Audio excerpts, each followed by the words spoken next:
On prend mon chemin. Non, on prend le mien. Notre pays est comme cet avion. Sa gestion est confiée à deux hommes, au président et au Premier ministre. Aleksandar remporte les élections dès le premier tour, reléguant son principal opposant à 40 points. Un succès populaire qui ne plaît pas trop à ses détracteurs. He's the Prime Minister. Now he is about to become Serbia's next president. Once a staunch Serbian nationalist, he served under Slobodan Milosevic. Not better than all the others. Another Superman that didn't make any mistakes. Le biopic présente Aleksandar Vučić dans L'Opportuniste. Belgrade, 5 mars 1970. C'est sur ces rives ensoleillées du Danube que naît Aleksandar Vučić. Aleksandar est un élève brillant qui enchaîne les 20 sur 20 à l'école, mais qui s'attire des problèmes dans la rue. J'ai fait 1 million de bêtises. Je me suis battu et je me suis même fait arrêter. Aleksandar obtient un diplôme de droit par apprendre l'anglais au pays de Shakespeare et des Spice Girls. Puis, au début de la guerre de Yougoslavie, il entame une carrière de journaliste en Bosnie-Herzégovine. Même si ces combattants participent aux affrontements, ils ne sont pas formés comme des militaires professionnels. Mais Aleksandar ne veut pas se contenter de suivre des hommes violents au treillis. Il veut changer le système. Il s'achète donc une chemise trop large, s'inscrit au SRS, le parti radical serbe, un parti ultranationaliste. En quelques années, il en devient le porte-parole et se fait remarquer par certains discours flippants, comme au lendemain du massacre de Srebrenica qui coûta la vie à 8000 bosniaques musulmans. Tuer un seul Serbe et on tuera 100 musulmans. Et là, on verra si la communauté européenne ou quelqu'un d'autre osera s'en prendre aux positions serbes. Ces messages d'amour et de paix le mènent au poste de ministre de l'information du gouvernement de Milosevic. Aleksandar est un ministre un peu autoritaire.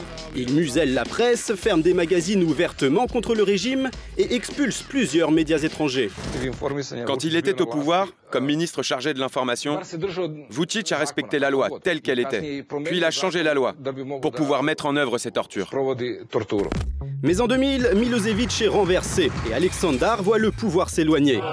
Pendant 15 ans, il cherche alors à s'acheter une image de mec cool, en participant à des émissions simplettes où il faut tâter un rat dans une boîte. Je le tiens, mais je sais pas ce que c'est. Touche un peu les oreilles. En participant aussi à l'émission Plesum dos Nova, où il expose au monde entier son manque de rythme.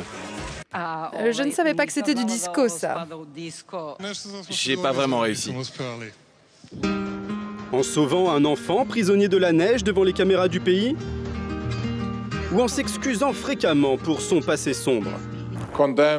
Je condamne fermement les commentaires stupides que j'ai pu faire il y a 20, 25 ou 30 ans. Côté politique, il quitte le parti radical serbe pour un nouveau parti pro-européen, le parti progressiste serbe. Les progressistes remportent les élections et Aleksandar retrouve enfin le pouvoir en tant que ministre puis Premier ministre. Il reprend alors très vite ses bonnes vieilles habitudes autoritaires.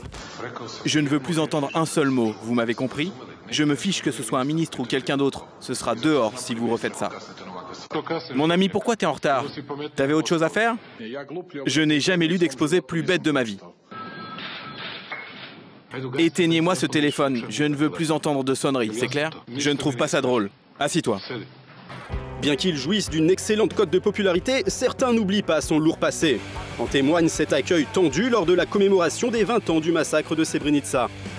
Cette année, le grand homme politique se présente aux élections présidentielles et abreuve les chaînes de télé de clips originaux. On prend mon chemin.